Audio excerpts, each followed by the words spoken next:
dès que j'entends quelqu'un parler de morale, je me dresse sur mes ergots parce que je considère que la morale, c'est un dialogue de soi avec soi. Que c'est à soi qu'on peut faire des leçons de morale et pas au reste du monde. Et d'ailleurs, je n'ai cessé de constater que les gens qui donnaient des leçons de morale au reste du monde étaient eux-mêmes coupables de bien des travers qu'ils soit cherchaient à dissimuler, soit cherchaient à faire oublier, mais en tout cas coupables de bien des travers. Donc ça ne vaut rien, cet argument. En tout cas, ça ne vaut que pour celui qui est en train de l'énoncer. Mais je crois que, enfin, personne n'est dupe. Ça ne veut pas dire que les relations internationales et la politique ne peuvent être que dictées par le cynisme, l'intérêt à court terme. Mais ça veut dire que la leçon de morale n'a aucune valeur argumentaire, n'a aucune valeur de compréhension d'une situation. C'est tout ce que je veux dire par là. Et on est, depuis un certain nombre d'années, plongé dans un débat sur les valeurs républicaines réputées universelles et un combat contre tout ce qui s'oppose à ces valeurs universelles. Et personnellement, je suis très sceptique sur la notion d'universalité de valeurs. Non pas du tout que je conteste l'existence d'une morale présente chez tous les hommes, mais toutes les sociétés humaines ont produit une division entre le bien et le mal. Il y a ce qui se fait et ce qui ne se fait pas, ce qui est décent et ce qui ne l'est pas. Il y a ce qui est commandé par des valeurs supérieures et ce qui est interdit par des valeurs supérieures. On commence par le tabou de l'inceste, bien sûr, mais on en a bien d'autres. Donc, il y a une humanité commune dans cette idée que chaque société produit une morale. Mais ce ne sont pas les mêmes morales. Il y a des morales. Il n'y a pas de société qui n'ait pas de morale, mais il n'y a pas une morale qui recouvre toutes les sociétés. Et ça, c'est une... Il y a un tour de passe-passe qui est volontiers pratiqué par les tenants d'une sorte de républicanisme intégral, oubliant d'ailleurs que, par exemple, en Europe, enfin, il y a la moitié des pays qui ne sont pas des républiques, par ailleurs, et qui ne sont pas pour autant immorales ou qui piétinent des valeurs démocratiques essentielles. L'abus de cette notion de république a quelque chose de nauséabond, parfois, enfin, vraiment de ridicule aussi, bien souvent.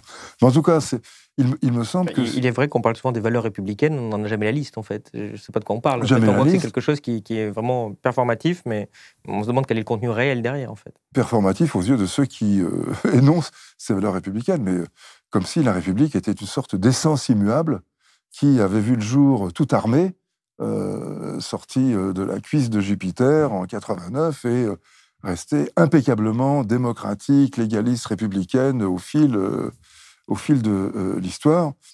Si on ne demande pas aux Africains à la fin du 19e siècle ou les enfumages d'Algérie, effectivement. La République coloniale, la République qui interdisait quand même à la moitié de ses sujets de voter jusqu'en 1945, quand même. Jusqu'en 1945, la Thaïlande, de ce point de vue-là, était plus avancée que nous. La Thaïlande a donné le droit de vote aux femmes dans les années 30. À l'époque où la France était donc en retard sur la terre. Et ainsi de suite. Enfin, on pourrait multiplier les exemples pour mettre en pièces cette espèce d'invocation rituelle et opportuniste destinée tout simplement à abaisser les autres et à rehausser son propre prestige. Ça n'a d'autre valeur que ça. On est à un stade jamais atteint dans l'histoire de l'humanité d'inégalité.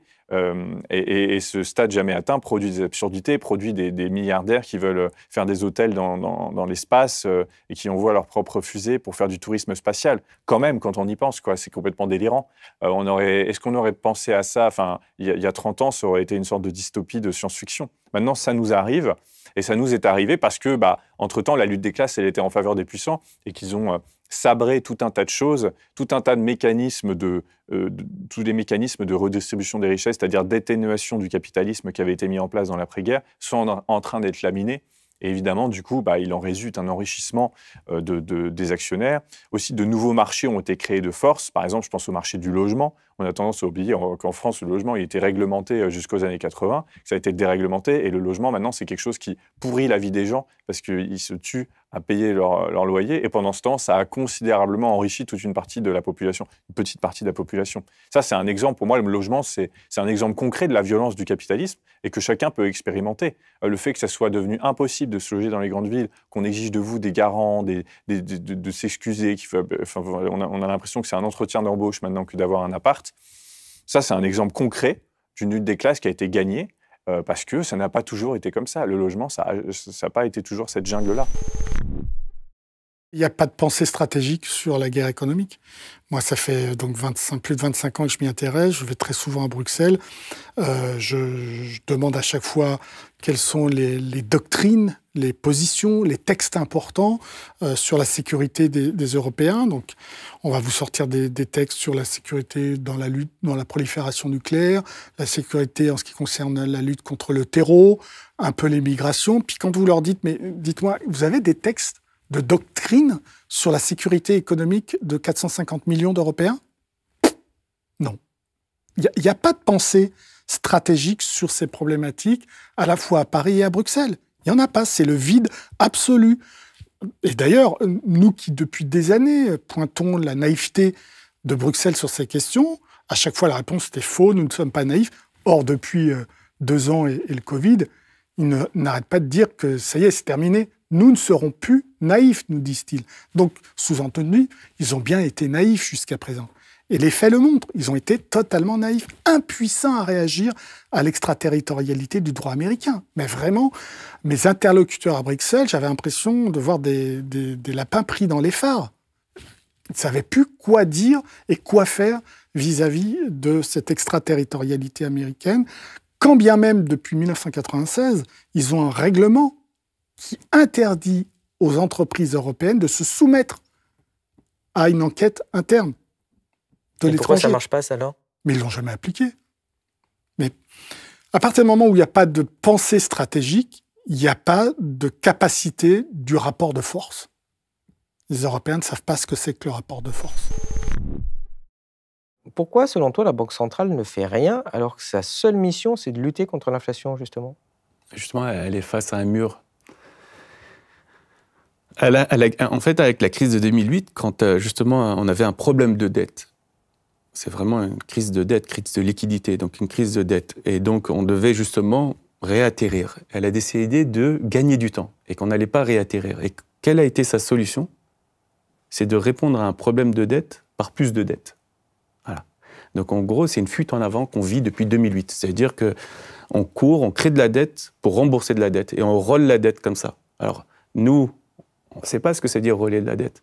Parce que nous, si on ne paye pas nos loyers ou nos mensualités à la banque, on se fait virer de chez nous. Donc pour nous, on ne s'imagine pas que c'est possible.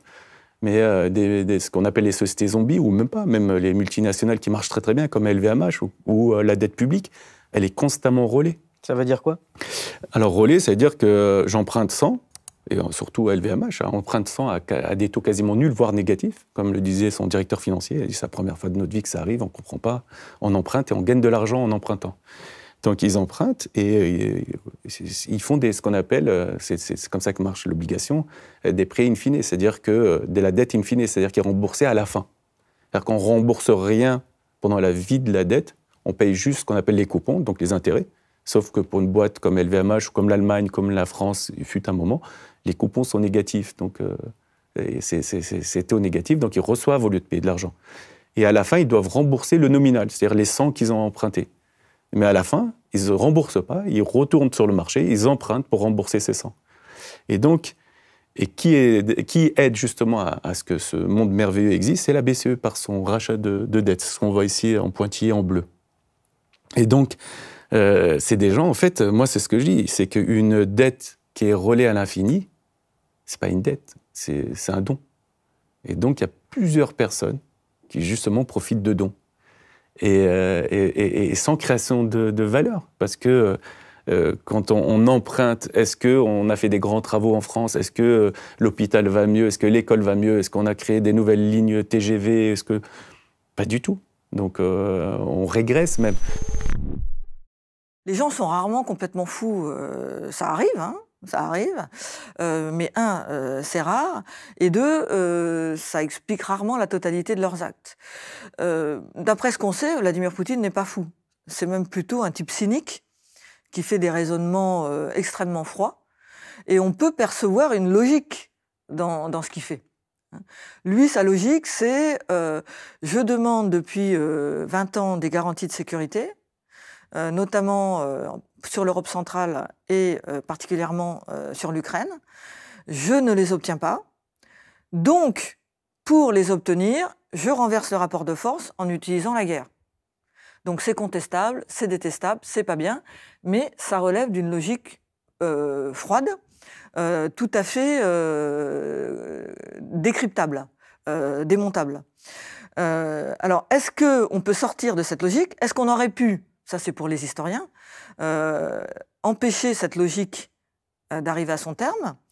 Il y a quand même un certain nombre de personnalités qui sont, elles, pas folles, comme certains diplomates, je sais pas moi, Hubert Védrine, Gérard Haraud, Maurice Gourdeau-Montagne, qui disent qu'il y a quand même eu des occasions ratées avec la Russie depuis 20 ans, et que certaines des revendications de sécurité de la Russie sont légitimes. Et que même si ce n'était pas Vladimir Poutine, il est probable que Moscou aurait des revendications de cet ordre. Donc c'est effectivement des éléments à prendre en compte pour essayer d'envisager une sortie, parce qu'il va bien falloir que cette guerre s'arrête. L'urgence, c'est d'arrêter cette guerre. Alors certains, apparemment, notamment chez nos amis anglo-saxons, fantasment sur l'idée d'une Russie battue par l'Ukraine. Alors, je ne sais pas, moi je ne suis pas militaire, hein, je ne sais pas si c'est possible. En tout cas, ça veut dire à court ou moyen terme une prolongation de la guerre, ce qui est en soi une idée contestable, parce qu'en dessous, il y a quand même des civils. Si ce n'est pas ça, il va falloir à un moment donné trouver un accord Ukraine-Russie, avec éventuellement des concessions territoriales. Et effectivement, nos confrères de la presse ne préparent pas la population à ce type d'accord, avec leur traitement émotionnel et caricatural. Ils ne préparent pas du tout les citoyens à l'inéluctable négociation entre les partis qui immanquablement choquera des gens à qui on n'a pas arrêté de dire que Poutine était dingo, que c'était Hitler. Comment ils vont comprendre que le président Zelensky soit contraint de discuter avec Vladimir Poutine? Donc là, effectivement, c'est comme tu dis, une forme d'anti-journalisme qui, en étant uniquement dans le factuel émotionnel, ne permet pas aux gens de décrypter et donc de se préparer aux évolutions. Beaucoup de cadres aujourd'hui, même les jeunes entrants, hein, ne vivent pas la même situation que les cadres d'il y a encore 20 ans, 25 ans, et même peut-être même de nous-mêmes, alors qu'on est dans une situation quand même assez difficile. C'est-à-dire que là, il y a quand même aussi un déclassement de la part des cadres. On le voit avec l'augmentation des prix de l'immobilier et tout. Par exemple, je regarde dans les écoles de commerce, 85% des diplômés français trouvent leur premier emploi en Île-de-France. En Île-de-France, ils vont gagner un peu plus de 2 000 €, ils sont dans les 30% des revenus les plus élevés. Bon, dans leur vie de tous les jours, ils ne le voient pas. Parce qu'ils vont vivre dans un studio, dans un 25 mètres carrés sur Paris ou dans un 2 pièces en Île-de-France. On leur dit, vous faites partie des 30% ou des 20% les plus riches, ils ne le voient pas. Et quand même, quand on prend en compte tout, on voit que finalement, le pouvoir d'achat de ces gens-là diminue depuis une dizaine d'années. Donc, le cadre de l'époque, c'est plus le cadre d'aujourd'hui. Il y a une grosse partie aujourd'hui des cadres, notamment des jeunes, qui voient leur rémunération plutôt faible à l'embauche, plus faible qu'avant, pas évoluer de la même façon avec la logique actionnariale dans les grandes boîtes, etc.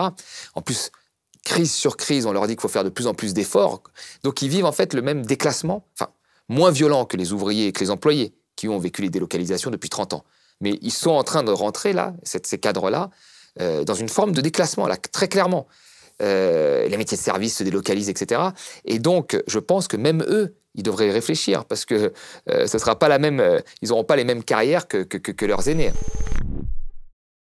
Alors, c'est une affaire qui concerne Bernard-Henri Lévy, qui était, quand j'étais simple journaliste à l'Obs, une cible cocasse pour moi, parce que, étant ancienne étudiante en philo, tu imagines bien que c'est le genre de personnage qui est pour nous insoutenable. Voilà. Donc,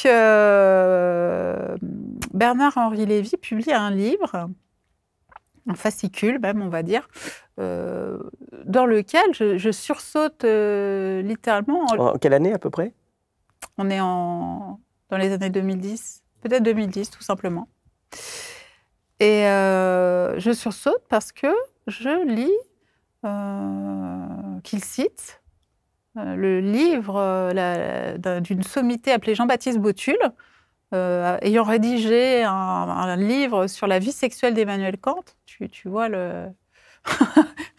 Normalement, rien que l'énoncé du titre, bon, voilà. Eh bien, Bernard-Henri Lévy le cite tout à fait sérieusement comme preuve vraiment de la folie de Kant, qui donc était une espèce de pervers asexuel, etc. Bon. Et il en tire des conclusions pour l'avenir du monde tout à fait sérieuses. Voilà, bon, tout ça, évidemment. Et je connaissais le canular, je connaissais les livres, les faux livres, donc de... Parce que c'était un canular, quoi. C'est absolument un canular. Évidemment, Botul n'existe pas. C'est une bande de joyeux farceurs qui avaient créé cet auteur imaginaire dont Frédéric Pagès du Canard enchaîné, et qui, je signale aussi que Botul, outre l'auteur de la vie sexuelle d'Emmanuel Kant, est l'auteur de Landru, précurseur du féminisme. Tu vois la bibliographie. Voilà. Moi aussi, ça me fait rire, tu vois. C'est le genre de truc qui me fait rire. Et voilà. Et donc, je lis ça dans les épreuves du livre. Et évidemment, j'en ris avec mon chef de service à qui je raconte ça et qui me dit, mais qui est l'animateur du Masque et la Plume, je regarde ça, et qui me dit, non mais vas-y, fais un papier. Et tout. Voilà. Donc là, je fais un papier. Assassin. Et à l'époque, le directeur de la rédaction du Nouvel Obs était un homme de pouvoir, s'il en est, Denis Oliven, ancien patron de la FNAC, ancien patron d'Air France, avec un profil tout à fait à l'image des gauchistes de pouvoir français, à savoir jeune ancien Mao devenu un des plus féroces proches du CAC 40. Et donc, on décide de passer, évidemment, ça c'est le plaisir d'Internet, on décide de le publier un lundi matin sur Internet, sans lui en parler, sans lui soumettre, ni quoi que ce soit. Bernard-Henri Lévy s'étant répandu sur le globe entier, puisqu'il fait des campagnes, on ne le sait pas forcément, mais en Italie, aux États-Unis, pour essayer de promouvoir ses livres, notamment Daniel Pearl avait été l'objet d'une intense campagne aux États-Unis à l'époque.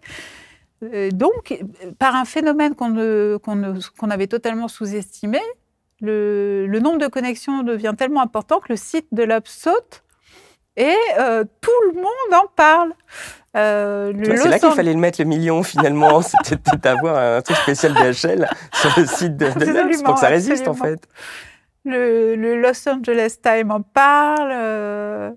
Jean Daniel, fondateur de l'Obs, proche de BHL, apprend ça en lisant le New York Times, puisqu'il ne lisait pas le contenu du site Internet, évidemment. Et là, ça devient un scandale épouvantable. Donc, non seulement je me vois convoquer... Un scandale pour toi, pas contre BHL. Oui, un scandale épouvantable pour moi. C'est évidemment le seul coupable de cette affaire étant moi qui l'avait révélé. Parce que tout était vrai dans l'article. Absolument tout. Absolument tout. Enfin, tout était vrai. Enfin, en tout cas, tout. Voilà. Tu as parlé de tout était faux dans ce que racontait BHL. Et donc, je me fais... Non, mais c'est très, très intéressant, tu sais, parce que... Ça en dit long, en fait. Non, mais qu'un personnage pareil, aussi burlesque, ait pu prendre une importance pareille, dit quelque chose de notre déchéance intellectuelle, en fait. On retrouve un problème d'oligarque aussi dans les gens. C'est un autre problème, évidemment, un tabou du système. C'est le type qui peut appeler ton patron et n'importe quel patron pour te flinguer. Ce sont des gens extrêmement dangereux. Ils sont plusieurs comme ça. Alain Main, qui était réputé pour ce genre de coup de fil aussi. Et donc, je me fais convoquer, je me fais agonir. Ça va vraiment être le début d'une placardisation hardcore. Hein. Et c'est à l'issue de ça que, moins d'1 an plus tard, je pars à Marianne, parce que je n'avais plus le droit d'écrire depuis l'affaire Botul. Donc, c'est pas compliqué. Ils préféraient donner mes sujets à n'importe qui plutôt que... Voilà. J'avais le droit de faire des articulés de 5 ou 6 lignes, c'est tout. Je n'avais plus le droit de participer au dossier de une, de faire des portraits, plus rien. J'avais perdu tous mes droits de journaliste. Et pire que ça, France Inter, Nicolas Demorand invite BHL pour me calomnier. Calomnier l'Obs, me calomnier. Qu'est-ce qu'il racontait en gros? Ah bah non, mais antisémitisme direct. Hein.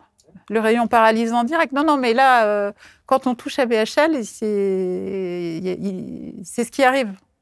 Il n'y a pas d'autre raison de s'en prendre à ce guignol, voyez, tu vois.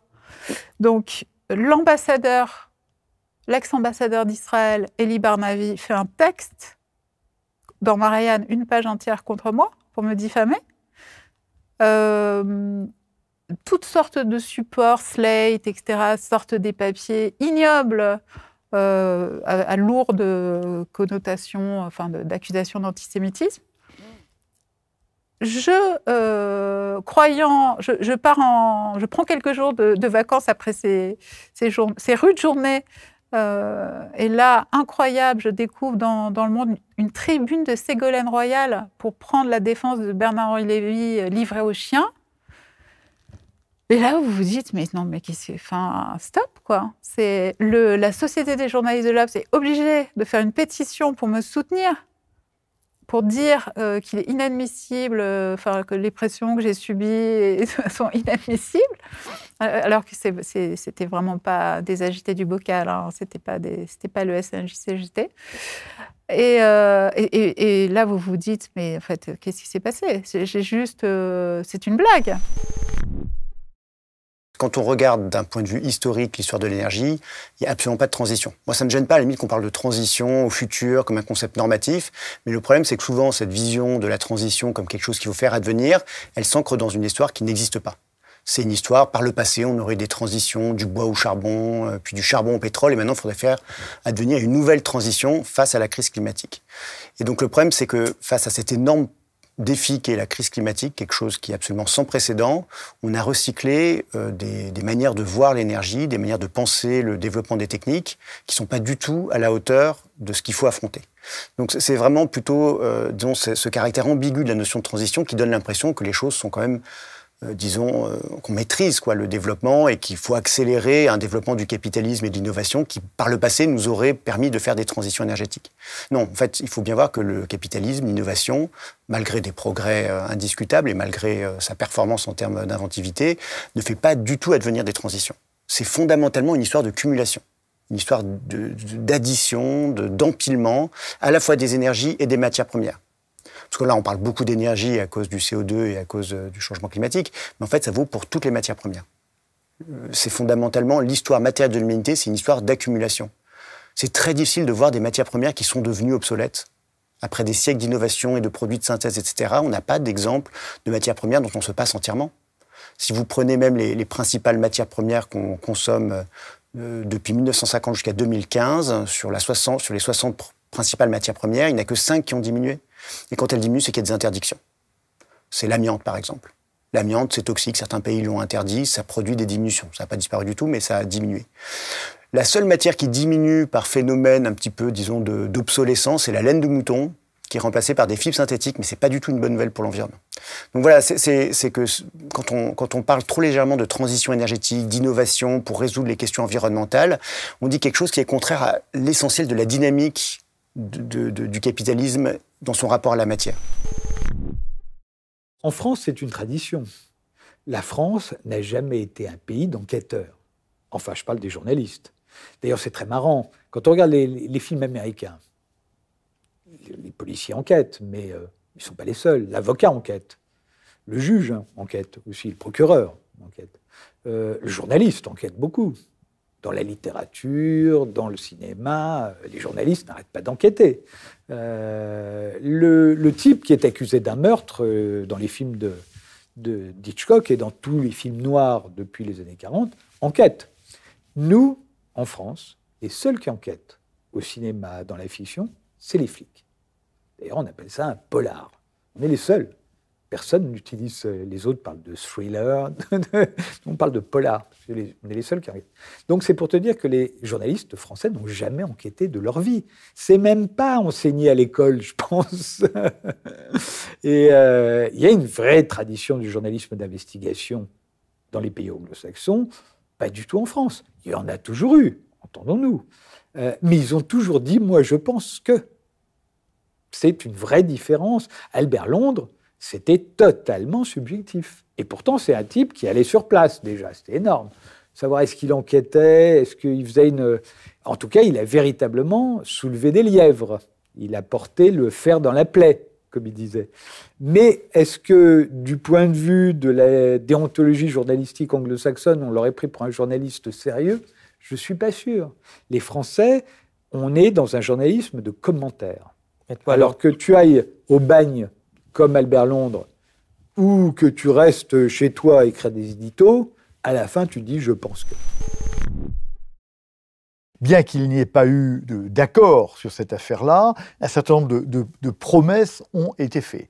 Alors, vous faites allusion effectivement à une émission dans laquelle j'ai été violemment pris à partie. Moi-même, j'ai pris à partie parce qu'il y a cette espèce de refus de comprendre cette affaire. Il y a un parti pris en disant non, le mauvais comportement, il est russe, il n'est pas de chez nous. Et moi, j'essaie de penser, de voir les choses. Et non, en fait, il y a des erreurs des deux côtés.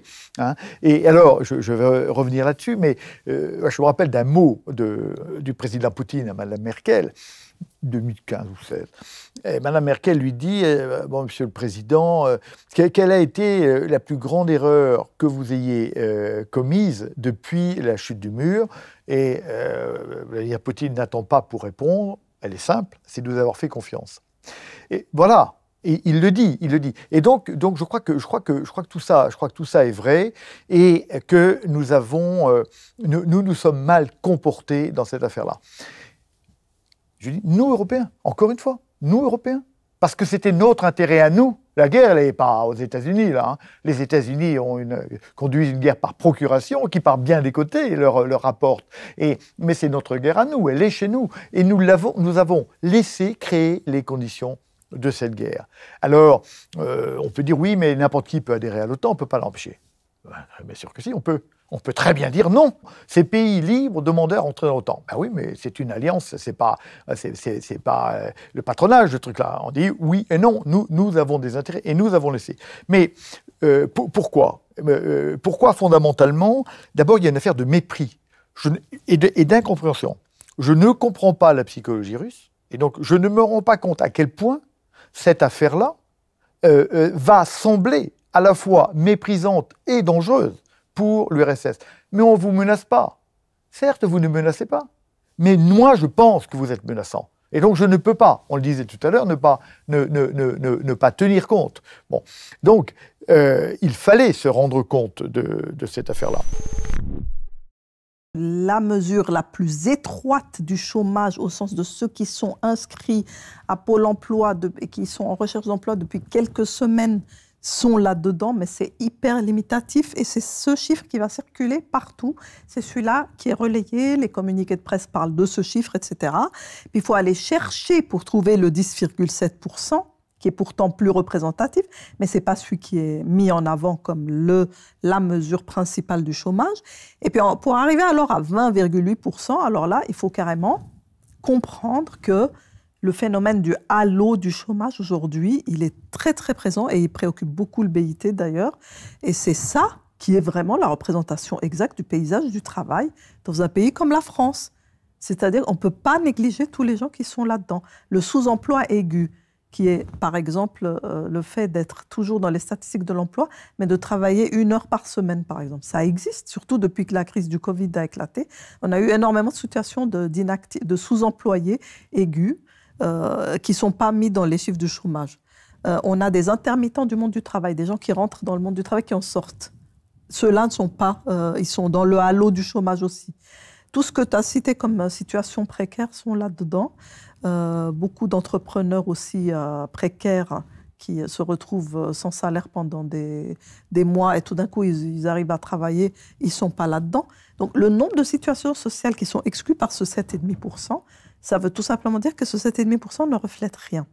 Il est beaucoup trop passé. C'est moins de la moitié de ce que la totalité du mal-emploi, comme on l'appelle, représente et qui est, oui, aujourd'hui, un 20%, que ce soit en France ou aux États-Unis. D'ailleurs, c'est exactement la même chose. Et il faut aujourd'hui de nouveaux indicateurs. En gros, l'indicateur du taux de chômage classique, le BIT, estime aujourd'hui qu'il est plus ou moins dépassé. Ils sont en train de regarder le nombre d'heures travaillées, parce qu'ils se disent que si on mesure le nombre d'heures travaillées, on arrive à quelque chose de plus fidèle à la réalité. Mais est-ce que les gouvernements, les nations, les États-nations, eux, vont vouloir refléter ça au niveau de leurs statistiques nationales? Rien n'est moins sûr, parce qu'on va arriver à des chiffres moins bons que le 7,5.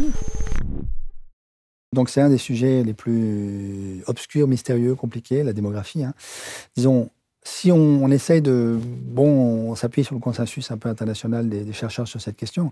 Le scénario médian des Nations Unies, c'est on dépasse les 9 milliards autour de 2050 d'habitants et on aurait un plateau à 11 milliards, peut-être un peu plus de 11 milliards à la fin du siècle, à la faveur de la fin de la transition démographique en Afrique.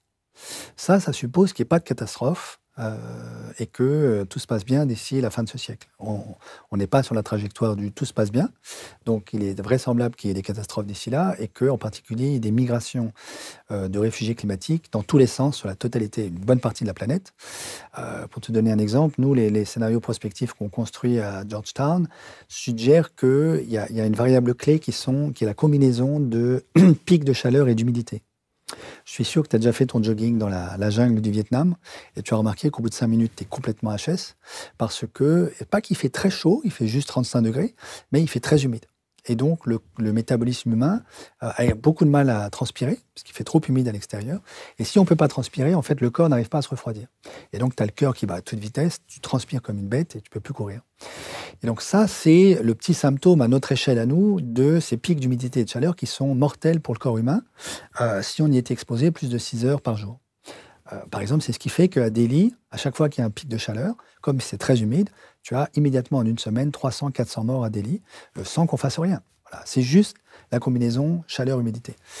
Donc ce qu'on montre, nous, c'est que si on ne fait rien, le long du scénario du business as usual, à la fin du siècle, on a la totalité du bassin de l'Amazonie qui est inhabitable à cause de ces pics, une grande partie de l'Amérique centrale, ce qui veut dire des migrations colossales du côté des États-Unis. On a la côte sud-est des États-Unis qui n'est pas inhabitable, mais qui commence à devenir extrêmement difficile, avec, disons, 1 jour sur 3 en moyenne de conditions létales de température et d'humidité. On a une partie du golfe de Guinée, avec des tout petits pays, Côte d'Ivoire, Sénégal, voilà. Un peu le bassin du Congo, mais nous, nos scénarios prospectifs sont plutôt optimistes sur le bassin du Congo. Et puis surtout, une bonne partie de l'Inde, et la totalité de l'Asie du Sud-Est, avec un tout petit pays négligeable qui s'appelle l'Indonésie, qui va avoir 300 millions d'habitants dans les années qui viennent, et qui est simplement la population musulmane la plus importante de la planète. Premier aspect du bouleversement de la courbe démographique, c'est migrations colossales. Deuxième aspect, la question des pandémies. Donc on vient d'en faire l'expérience avec le SARS. C'était pas cool, il faut arrêter en fait. La Covid-19, oui, c'était pas cool, mais en fait c'était juste une toute petite répétition générale de ce qui peut nous arriver. Donc le réchauffement climatique va multiplier et étendre les pandémies tropicales. On sait que la malaria est en train de remonter dans l'hémisphère nord. Donc la malaria va revenir aux États-Unis, ou va arriver aux États-Unis dans les décennies qui viennent. Alors quand, à quelle vitesse, très difficile à mesurer. Il y a des chercheurs à Georgetown qui travaillent là-dessus. Mais là aussi, c'est lié à l'augmentation de la température, l'humidification de l'air et la possibilité pour le moustique anophèle, qui transmet la malaria, de survivre. Donc elle va aussi arriver en Europe. La question, c'est que le moustique arrive à traverser la Méditerranée. Il avait commencé à se réimplanter au sud de l'Italie il y a quelques années. Heureusement, il n'a pas survécu. Donc, heureusement, la malaria ne s'est pas réimplantée en Italie, mais c'est une question d'années ou de décennies. Donc, la malaria va revenir en Europe. Et la grande question qui nous sera posée à ce moment-là, c'est est-ce qu'on a assez de nivaquine et de quinine pour tout le monde ? Voilà. Parce que la malaria, moi, je l'ai attrapée au Tchad. Si tu as une crise de malaria et que tu n'as pas de quinine sous la main, tu meurs. C'est aussi simple que ça. Voilà. Et quand tu fais l'expérience de la crise, tu sens que effectivement, s'il n'y a pas de secours, c'est à peu près terminé, quoi. Voilà. Et puis, il y a toujours dans le registre des horreurs pandémiques, il y a ce qui peut arriver si le pergélisol, ou le permafrost en anglais, de Sibérie continue de fondre. Donc ça veut dire qu'on continue de réchauffer la planète allègrement. Et on sait que dans la glace sibérienne, il y a de l'anthrax et il y a probablement aussi la grippe dite espagnole, qui n'a rien d'espagnol, de 1918, mais qui est restée et qui est toujours vivante dans la glace. Donc si ça, c'est libéré, nos hôpitaux vont avoir quelques soucis devant eux. L'histoire de l'Irak, c'est l'histoire de la destruction, une des destructions, la volonté de destruction du pays pour reconstruire le Moyen-Orient, de l'Iran au Maroc, le vieux croissant américain, qui est le vieux thème des néoconservateurs américains, donc, et prendre le pétrole en passant. Moi, j'étais là-bas, et la même chose, un matin, mon interprète, chauffeur, ami, frère, et tout ce qu'on veut, arrive, viens vite, il y a un drame. Alors, je monte dans le taxi, on arrive dans la banlieue de Beyrouth, de Bagdad. C'est Amiria, ça veut dire la piscine, le quartier de la piscine. Il y avait 17 abris à Bagdad, construits par les Norvégiens, un étage au-dessus du sol et 2 ou 3 étages, 2 étages en dessous. Ça a été construit par les Norvégiens, ça faisait 2 mètres de béton, enfin, c'était un truc incroyable. Ça avait été construit pour éviter les tirs iraniens pendant la guerre Iran-Irak. Et on ne pouvait pas approcher à 50 mètres, tellement c'était chaud, c'était incroyable. Et en fait, c'était un avion furtif, donc indécelable, donc pas de sirène d'alarme, etc., qui avait tapé l'abri, parce que soi-disant Saddam Hussein était dedans, qui avait percé 2 mètres de béton, c'est dire la puissance, et à l'intérieur, il y avait 450 femmes et enfants qui étaient pulvérisés. Parce que les jeunes hommes étaient à la guerre au Koweït, les vieux étaient restés entre eux à la maison parce qu'ils buvaient de l'alcool, ils jouaient aux cartes, machin, tranquille. Et dans l'abri, il y avait les femmes et les enfants qui ont été absolument pulvérisés. Et ça m'a, là encore, mais bouleversé de voir ces femmes et ces enfants écrabouillés et de voir le peu de cas qu'on a fait de cette histoire. Life, le journal américain Life, qui est reparu à cette occasion de guerre, parce qu'il avait cessé sa parution, a fait sur cet abri, et a pris une de mes photos, parce que j'ai fait des photos, j'étais tout seul, pour illustrer, on voit un bus avec des corps dedans, c'est bombardement sur un abri à Bagdad. À la limite, on ne sait pas si c'est pas Saddam Hussein et c'est tout. Il n'y a pas eu de jugement, il n'y a rien eu, il n'y a pas eu d'enquête, il y a que 450 femmes et enfants transformés en hachis. Alors après, je veux dire, quand ça s'est passé comme une lettre à la poste, comme dirait l'autre, on se demande pourquoi il n'y a pas... pourquoi on réclame... quand on réclame une justice et des jugements et des criminels, il faut que tout le monde soit sur le même type de traitement. Or, ce n'est pas du tout le cas. Donc, c'est-à-dire que, bon,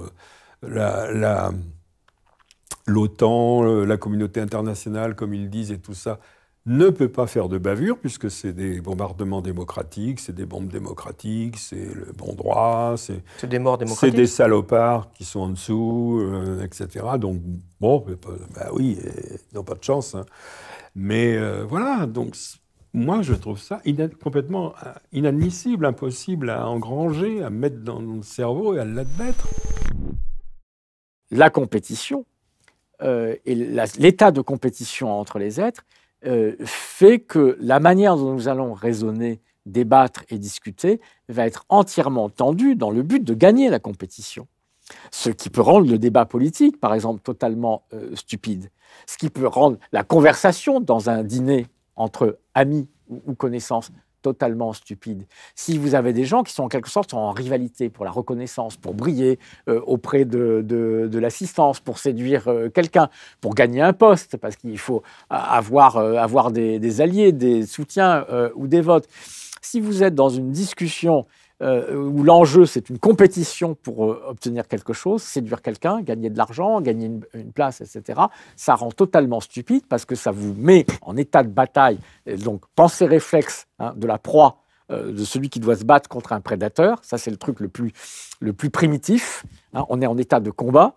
Donc, pensée réflexe, non pas pensée complexe et réfléchie, de l'animal qui se bat pour sa survie, et pensée beaucoup plus sophistiquée sur le plan intellectuel, du raisonnement pour séduire, pour convaincre, etc., mais dans le but de gagner, pas du tout dans le but d'entendre, de discuter, de faire apparaître la vérité. Donc la compétition, ça rend con.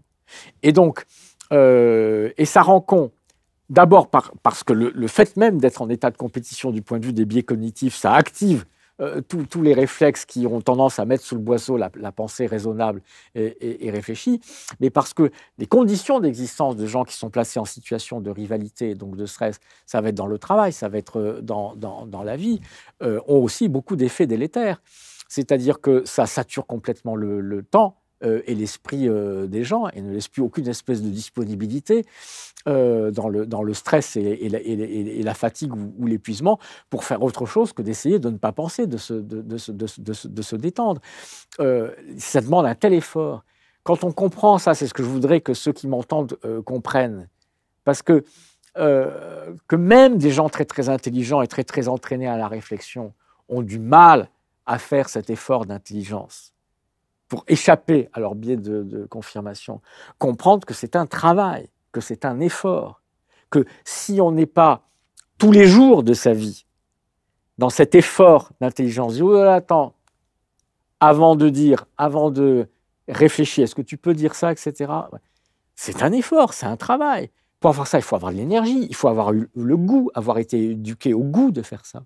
Il faut avoir l'envie, il faut avoir le temps, il faut avoir l'énergie. Il faut... Si vous êtes stressé parce que vous ne pouvez pas payer votre loyer à la fin du mois, parce que l'électricité est trop chère, que vous rentrez du boulot fatigué, qu'il n'y a pas de transport public, il faut vraiment que la vie de nos vies, et je parle même de moi qui suis un hyper privilégié, mais moi aussi, je suis dans le métro bondé, je cours, j'ai plein de boulot, etc. La vie rend les choses... difficile. Donc c'est un vrai travail, c'est un effort. Et donc du coup c'est un véritable enjeu. C'est un véritable, je dirais à la fois enjeu sanitaire et politique, que de créer le temps, l'espace et les conditions de vie sociale et d'organisation de la vie politique qui permettent à cette discussion intelligente d'évoluer. Pour moi, il y a la valeur travail et il y a la valeur du travail. La valeur du travail, c'est la dignité du travail.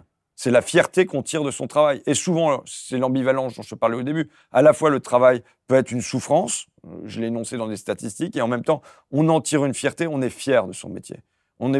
Souvent, les gens ne sont pas contents de la manière dont on leur fait exercer leur métier, mais ils sont fiers de leur métier en lui-même. Par exemple, un métier comme les caissières, tu vois, quand le métier, on s'est mis à mettre des caisses automatiques, je me suis dit, pourquoi pas, après tout, ça fait disparaître, tu vois, faire des articles à la chaîne. Mais non, quand tu discutes avec les caissières, elles étaient contentes de la relation qu'elles pouvaient avoir avec le papy du quartier qui passait régulièrement. Parfois, les gens se connaissent. Voilà, et puis c'est un collectif de travail, on se parle d'une caisse à l'autre. Là où elles n'ont pas été contentes, c'est quand déjà, en fait, on les avait robotisées avant les robots, en leur disant, maintenant, ça sera SBAM. Sourire, bonjour, au revoir, merci. Ce sera SBAM+, sourire, bonjour, au revoir, merci. Est-ce que vous avez la carte de fidélité? Et donc, finalement, on avait automatisé, avant les caisses automatiques, leur relation. Mais c'est un métier du lien, tu vois. Et donc, voilà, je pense qu'il y a... c'est ça, la valeur de travail, c'est la fierté de gagner sa vie, de participer à la société. Donc, je pense que c'est quelque chose qui est fort comme moteur chez les gens. Les gens, ils font pas ça que... toi, tu fais pas ça que pour ta paye à la fin du mois, de m'inviter à venir ici. Et moi, c'est pas en pensant à ma paye ou à mes droits d'auteur sur la bataille des retraites que je viens ici, tu vois. Et donc, il y a d'autres facteurs mobilisateurs chez les gens que strictement l'aspect matériel. Il y a aussi un aspect spirituel. C'est la valeur travail. Mais maintenant, il faut aussi une valeur du travail. Et là, l'indexation des salaires sur l'inflation me paraît être aujourd'hui une nécessité, quoi. Mais c'est une notion qui est confisquée par la droite. Parfois, la gauche a du mal avec ça. On l'a vu encore récemment. Il y a eu des débats là-dessus. Ce que je ne comprends pas. Enfin, je veux dire, la Révolution française, c'est les sans-culottes qui dénoncent l'oisiveté des aristocrates. 1848, c'est les travailleurs qui vont voir Lamartine pour dire qu'il leur faut des ateliers parce qu'ils veulent, ce qu'ils veulent faire, c'est de travailler. Enfin, dans l'histoire de la gauche, normalement, c'est une histoire qui est liée au travail. Quand bien même, tu vois, le droit à la paresse, c'est pas moi quelque chose qui me choque. Le droit, c'est le droit au repos.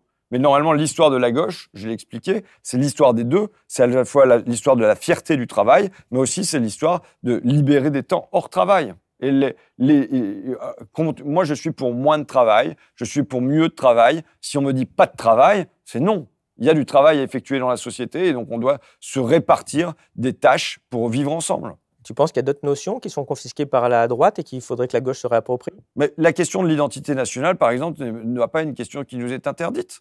De savoir qu'est-ce qui fait du commun dans notre pays, sans que ça soit seulement l'accordéon. Hein. Ça peut être l'accordéon et le rap. On peut être très fier d'avoir produit du rap français et on peut sans doute que le rap doit aujourd'hui appartenir à une forme d'identité nationale. Mais s'interroger sur qu'est-ce qui fait une identité, qu'est-ce qui fait un terreau commun, c'est une question qui ne doit pas nous être interdite. Et je pense qu'il y en a plein comme ça. Peut-être parce qu'on n'est pas sûr de qui on est à gauche et donc du coup on a des mouvements de repli plutôt que d'oser affronter des débats, quoi.